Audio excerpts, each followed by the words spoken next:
Hello, namaste, and welcome to my channel once again. So, if you are new in this video, please do like, share, and subscribe to my channel so that you will get a notification of my every new travel video. So, keep watching, guys. So, आज चाहिँ travel video भन्दा पनि यही वरिपरि भएको केही दृश्यहरू देखाउन लागिरहेछौँ। आज शुक्रबार काठमाडौँको कपनमा सायद काठमाडौँमा मात्रै होइन जहाँ पनि परिरहेको होला यहाँ चाहिँ अविरल परेको वर्षले गर्दाखेरि काठमाडौँको यो आनेगुम्बादेखि तल मुनिको बाटो चाहिँ पुरा खलामा परिणत भएको छ। यहाँ हेर्न सक्नुहुनेछ। यसले गर्दाखेरि यो छेउछाउमा भएको घरहरूमा चाहिँ पानी कतिपय घरहरूमा पानी पसेर भिजोक भइरहेको छ भने कतिपयको सामानहरू पनि पुरा बिग्रिरहेको अवस्था छ। पानीले गर्दाखेरि सामानहरू सबै अलपत्र भइरहेको छ भनेदेखि पुरा भिजेर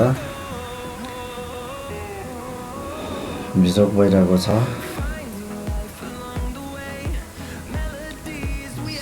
एउटा मान्छेहरू चाहिँ के गरिरहेछ भने यतिखेर फोहोरलाई चाहिँ यसरी यो बारीमा बगाएर पठाइरहेछ। It is not a good idea. फोहोर भनेको घरमा व्यवस्थित तरिकाले राख्ने र फोहोरको गाडी आएपछि त्यो फोहोरको गाडी आउँदाखेरि त्यतिखेर सँगै पठाएको भएदेखि अलिकति राम्रो देखिन्थ्यो कि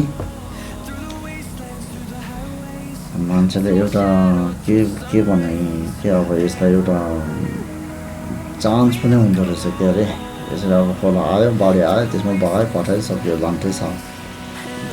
that's not a good idea I think है। अब मान्छेहरू यता बाढीले यता यो छेउछाउको घरमा चाहिँ पानी पसेर चाहिँ बिजोक भइरहेछ र कसैलाई चाहिँ भने फोहोर पकाउनलाई आतुरी छ।